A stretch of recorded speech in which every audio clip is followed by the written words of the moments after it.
સવારે આણંદ અને વડોદરા જિલ્લાને જોડતો મુખ્ય બ્રિજ ગંભીરા બ્રિજ જે વર્ષો જૂનો બ્રિજ છે, જેના પરથી ખૂબ મોટા પ્રમાણમાં વાહનોની અવરજવર થાય છે. લોકો આ બ્રિજનો રોજ હજારોની સંખ્યામાં યુવાનો રોજગાર અર્થે આ ઉપયોગ કરીને સામે કાંઠે જાય છે. વહેલી સવારે બ્રિજ તૂટી પડ્યો અને એના કારણે લગભગ 5 કરતાં વધારે વાહનો નદીમાં ખાબક્યાના સમાચાર છે અને મોટા પ્રમાણમાં જાનહાનિ થયાની શક્યતાઓ છે. વહેલી સવારે જ કલેક્ટર શ્રી સાથે, એસપી સાથે ને બંને વડોદરા અને આણંદ જિલ્લાના વહીવટીતંત્ર સાથે વાત પણ કરી, બચાવ કામગીરી તાત્કાલિક શરૂ કરવા માટેની રજૂઆત પણ કરી છે.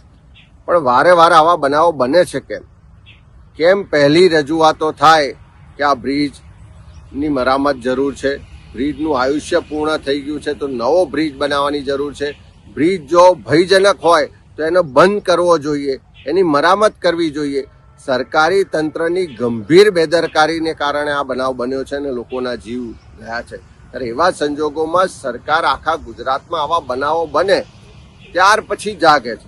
વહેલા કેમ નથી જાગતી? જો વહેલા જાગી હોત તો આ બનાવ ના બન્યો હોત, લોકોના જીવ જવાની જે શક્યતા છે, જીવ ના ગયા હોત.